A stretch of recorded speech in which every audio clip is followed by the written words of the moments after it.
మనం big breaking ఒకటి చూస్తున్నాం.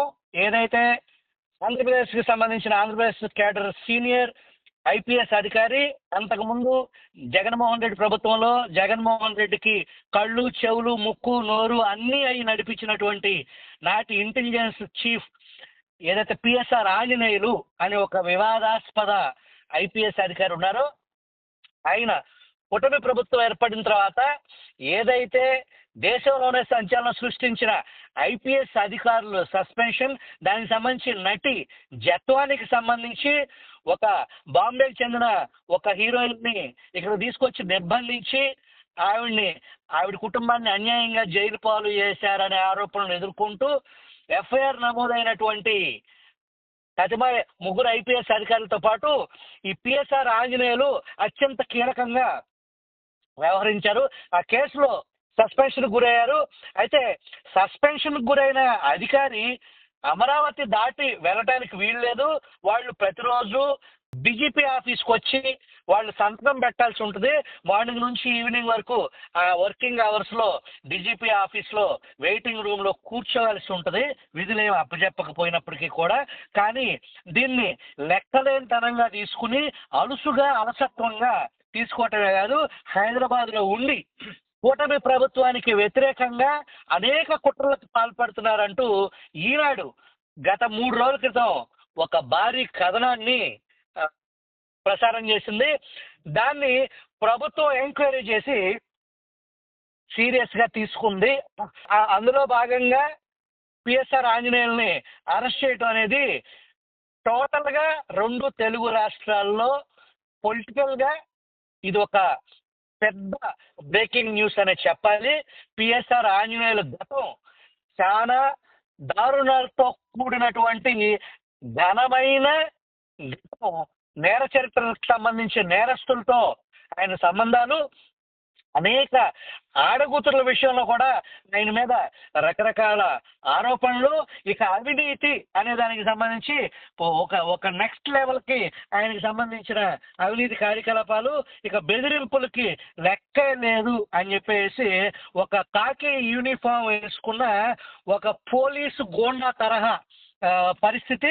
అట్లాగే అతను ఏ గవర్నమెంట్లో పనిచేసినప్పటికీ కూడా తనకంటూ ఒక లాబియింగ్ ఏర్పాటు చేసుకుని ఒక ఐపీఎస్ల నెట్వర్క్తో సస్పెండ్ అయినా కూడా ఆయన నెట్వర్క్కి కూరలు చాచి ప్రభుత్వాన్ని ఇబ్బందులు పాలు చేసేదానికి నిందితులతో మిలాఖత్ అవ్వటం అనేది పూర్తి స్థాయిలో మనకి కొద్ది రోజుల క్రితం ఈనాడు అందించిన కథనం. ఆ కథనం ప్రకారం సస్పెన్షన్లో ఉన్న వైసీపీ సేవలోనే తరిస్తున్న ఆ ఐపీఎస్ అధికారి జగన్ పాలనలో జరిగిన కుంభకోణాల దర్యాప్తుకు అనేక ఆటంకాలు కల్పిస్తున్నారు. విచారణ నుంచి తప్పించుకునేందుకు నిందితులకి ఈయన సలహాలు ఇస్తున్నారు. వీఆర్ సస్పెన్షన్లో ఉన్న కొందరికి ఈయన స్వయంగా నిధులు అందజేస్తున్నారంట. ఈయన నిధులు ఎలా అందజేస్తారు? ఈయనకి ఎవరు ఇస్తారు నిధులు? ఎక్కడి నుంచి అయితే వైసీపీకి సంబంధించిన పెద్దలు ఏమవుతున్నారో వాళ్ళ ద్వారా పిఎస్ఆర్ ఆంజనేయులకి ఫండ్స్ రావటం, ఆ ఫండ్స్ని పిఎస్ఆర్ ఆంజనేయులు వైసీపీలో ఏదైతే దాష్టికాలకు పాల్పడి కూటమి ప్రభుత్వంలో నిందితులుగా పేర్కొన్నారో వాళ్ళకి సంబంధించి వాళ్ళని న్యాయపరంగా ఆదుకోవటానికి, వాళ్ళలో ధైర్యాన్ని నింపడానికి ఈ ఐపీఎస్ అధికారి పనిచేస్తున్నారు అనేది తెలుస్తుంది. నాటి ప్రతిపక్ష నేత చంద్రబాబుతో సహా తెలుగుదేశం పార్టీకి సంబంధించిన ముఖ్య నేతలు అందరిపైన అక్రమ కేసులు బనాయింపులో అన్నీ తానే నడిపించిన ఆ సీనియర్ ఐపీఎస్ అధికారి పిఎస్ఆర్ ఆంజనేయులు ఇప్పుడు పూర్తిగా వైసీపీ సేవలోనే మునిగి తేలుతూ జగన్ పాలనలో జరిగిన అనేక కుంభకోణాలు అక్రమాలకు కూటమి ప్రభుత్వం విచారణ జరిపిస్తుంటే ఆ దర్యాప్తుకు ఆటంకం కలిగించడంతో పాటు నిందితులు అభియోగాలు ఎదుర్కొంటున్న అధికారులు ఆ వైసీపీ నేతలకు సంబంధించి పోలీసులు నోటీసులు ఇస్తే వాటికి ఎలా సమాధానం ఇవ్వాలి, విచారణ నుంచి ఎలా తప్పించుకోవాలి, పరారీలో ఉన్నప్పుడు ఆచూకీ దొరకకుండా ఎలాంటి జాగ్రత్తలు తీసుకోవాలి తదితర అంశాలపై దిశానిర్దేశం చేస్తున్నారంట. దీనికోసం కొంతమంది పోలీసు అధికారులతో కలిసి ఒక పెద్ద నెట్వర్క్ నడిపిస్తున్నారు. ఆయా కేసులు దర్యాప్తు చేస్తున్న వారిని పరోక్షంగా బెదిరిస్తున్నారు. తాడేపల్లి ప్యాలెస్ ప్రతినిధిగా వ్యవహరిస్తున్న పిఎస్ఆర్ ఆంజనేయులు తీరు పోలీస్ శాఖలోనే చాలా చర్చనీయాంశమైంది అంటూ ఐపీఎస్ అధికారుల మధ్య విభేదాలు సృష్టించేందుకు, వర్గాలు ఏర్పడేలా చేసేందుకు, అసత్య కథనాలు, తప్పుడు ప్రచారాలు వ్యాప్తి చేయటంలో పిఎస్ఆర్ ఆంజనేయులు మాస్టర్ మైండ్గా వ్యవహరిస్తున్నారనే విమర్శ, సస్పెన్షన్కు గురైన పిఎస్ఆర్ ఆంజనేయులు నిబంధనల ప్రకారం ప్రభుత్వ అనుమతి లేకుండా హెడ్ క్వార్టర్స్ విజయవాడ విడిచి వెళ్ళకూడదు, కానీ అందుకు విరుద్ధంగా హైదరాబాద్లో ఉంటూ ప్రభుత్వ వ్యతిరేక కార్యకలాపాల్లో తలమునకలై ఉన్నారు అనేది అందుతున్న సమాచారం. అయితే కూటమి ప్రభుత్వం ఏర్పడిన తర్వాత అనేక అక్రమాలు వెలుగులోకి వచ్చాయి. బాధితులు ఇప్పుడు బయటకు వచ్చి ఫిర్యాదులు ఇస్తున్నారు. ఇలాంటి అరాచక అధికారులు పలువురు సస్పెన్షన్లో ఉన్నారు, పలువురు వెయిట్ ఉన్నారు. వీరిలో కొంతమందిని కలిపి ఈయన పిఎస్ఆర్ ఆంజనేయులు ఒక సమాంతర నెట్వర్క్ నడిపిస్తున్నారు అనేది ప్రధాన ఆరోపణ. వారిలో చాలా మందికి ఇప్పటికే నిధులు సమకూరుస్తున్నారంట.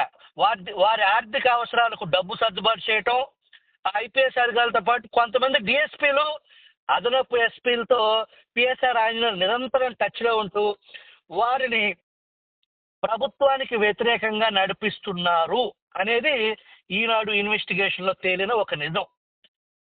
ఈ అధికారి సమకూరుస్తున్న డబ్బు ఎక్కడి నుంచి వస్తుంది, ఆయనకి ఎవరి ద్వారా ఏ ఏ మార్గాల్లో అందుతుంది అనే దాని మీద పోలీసులు ప్రధానంగా దృష్టి పెట్టినట్టు తెలుస్తుంది.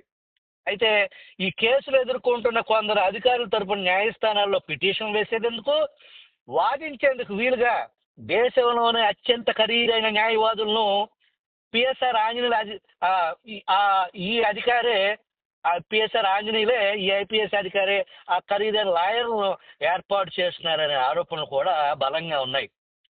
ఏదైనా కేసులో పోలీసులు నోటీస్ అందిస్తే వాటికి ఎలా స్పందించాలి, లిఖితపూర్వక సమాధానం ఎలా ఇవ్వాలి, విచారణ పిలిస్తే ఏం సమాధానం చెప్పాలి వంటి పలు అంశాలపై ఆయన వారికి మార్గదర్శకత్వం చేస్తున్నారని సమాచారం.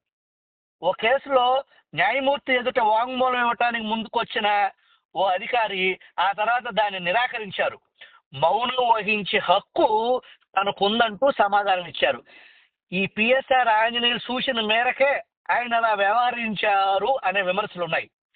మద్యం కుంభకోణంలో కీలక పాత్రధారిగా అభియోగాలు ఎదుర్కొంటున్న రాజ్ కసిరెడ్డికి సిట్ ఎన్నిసార్లు నోటీసులు ఇచ్చినా నిన్నటి వరకు విచారణ హాజరవపోవటం, ప్రస్తుతానికి అరెస్ట్ చేసి తీసుకొచ్చారనుకోండి, ఆయన పరారీలో ఉండటం, కంటిలో నడుసులాగా ఈ నిందితులు మారటం వెనుక ఈ పిఎస్ఆర్ ఆంజనేయులు కుట్ర కుతంత్రాలకు కారణం అనేది కూటమి ప్రభుత్వం ఒక నిర్ధారణకు వచ్చినట్టుంది.